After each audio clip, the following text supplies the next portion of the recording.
Hey everyone, my name is Dante and welcome back to Story Hub, your hub for the best stories on Reddit. I'm a single father. I have raised my son alone because when he was just a few days old, his mother suddenly decided she didn't want a child anymore. She claims she's not ready to have a child and refused to even feed him or hold him. I wanted to give her some time. I thought that maybe it's just postpartum depression or something. I was ready to be there for her, but she was serious. She packed her stuff and left the hospital. Her last words were that she wants to see neither me or our son ever again. I have never seen her since, and I kind of feel like mother-in-law had something to do with it because during her pregnancy she was talking all the time about how young her daughter is and how inappropriate of a moment this is for her to have a child. I don't have any proof and I can't tell anything for sure, but I feel like mother-in-law somehow secretly persuaded her to take this step for whatever reason. So I was left alone with an infant in my hands. It definitely wasn't easy. I was just 21 years old. I had to leave college and work very hard to give my son everything he needed. Fortunately, I wasn't completely alone. There were people who helped me to get through the hardest period.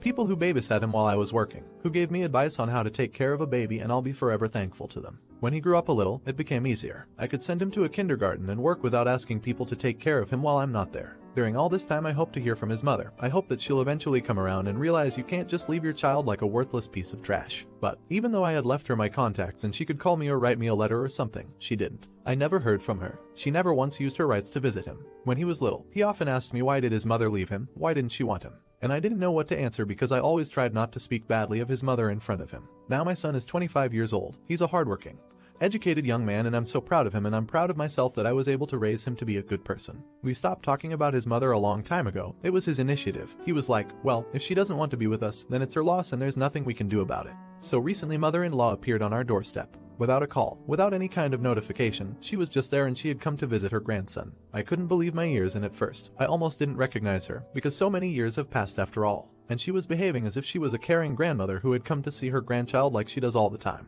Not like she was gone for 25 years. When my son saw her, he didn't recognize her either. I have shown him pictures of his mother and his grandmother just in case they show up one day, but I never really thought that they would. She ran up to him and hugged him just like a loving grandmother would, asking how he's doing and how big and beautiful he has become, and he pushed her away and looked kind of confused. I told him that it's his grandmother who randomly showed up to visit him, and he was like, oh, and walked away from her. Mother-in-law didn't take this reaction very well. She looked at me and was like, what have you taught him if he doesn't even say hello to his grandmother? He's looking at me as if I'm a stranger. Haven't you told him about his mother and me or shown him our pictures? Well, technically you are a stranger, mother-in-law. He had never seen you in person, so why are you so surprised? You show up out of thin air after 25 years when he's all grown up and expect him to treat you with love. Isn't it kind of delusional? My son said, Dad did show me your picture, but I needed no picture. I needed you to be there for me. He was quite hateful with her, throwing question after question at her, and mother-in-law's responses were so incredibly narrow-minded. It looked like she wasn't expecting him to ask any questions. He asked her where his mother was, and mother-in-law was like, oh, she's doing very well. She's living together with a great man and she has 2 nice kids. She has gotten over that misunderstanding about your birth. She was acting as if her daughter was the victim here, as if we were the ones who left her. He asked her why did his mother abandon him. Mother-in-law said, well, she was such a young girl. It would be crazy for her to have a child at that age. She had her whole life ahead of her and a baby would only be an obstacle. You must understand it. She didn't want to lose her freedom. Honestly, her daughter was older than me when our son was born. She was 24. I don't think it's too early to have a child. It's not like she was 14 or something.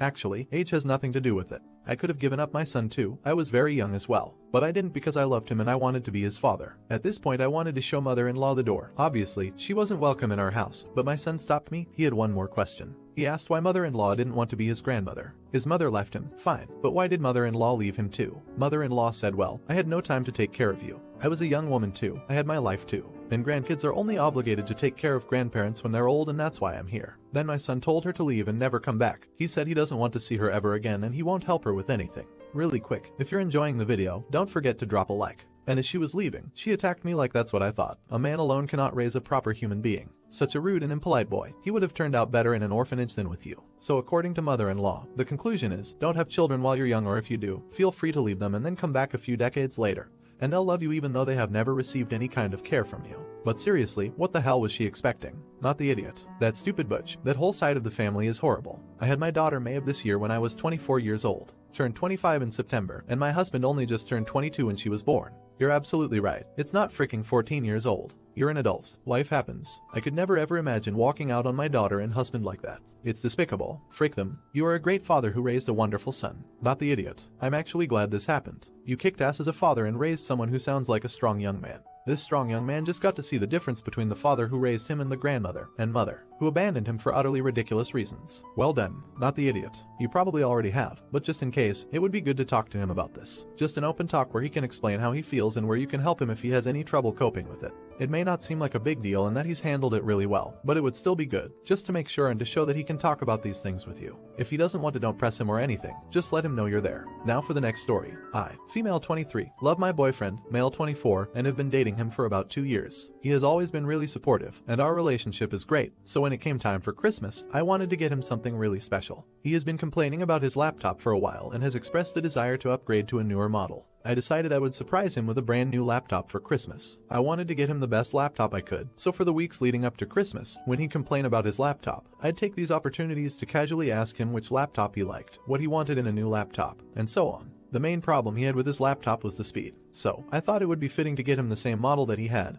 MacBook Pro, just the latest version. Now, I'm not a tech person. I don't know the first thing about RAM, SSD, etc. I just assumed a $1,300 laptop would be more than enough for his needs. So I bought the laptop, without doing any more research into it. Christmas Day came and I gave my boyfriend the laptop. He was so excited, until he saw the specs. When he saw that the laptop had 8 GB of RAM, he was really disappointed because he couldn't get his work done on such a slow machine. He was adamant that he needed something with more RAM. This turned into a full-blown argument. I tried to explain to him that I had done my best and spent a lot of money on the laptop, so he should appreciate it, but he wasn't having it. He said he would rather return the laptop and get the one he wanted. At this point, I was really hurt and upset. I had gone out of my way to get him a really nice present, and I felt like he didn't appreciate it at all. Yes, I could return it and get him the one he wanted, but I had already spent a lot of money. The fact that he wasn't even willing to give it a chance made me really frustrated. So long story short, I decided to re-gift the laptop to my sister, 19 Fahrenheit. She's a college student, and I know she could really use a laptop like this. I know it may sound selfish, but I didn't think it was fair that he didn't appreciate my gift, and I wanted to make sure the laptop went to someone that would actually appreciate it.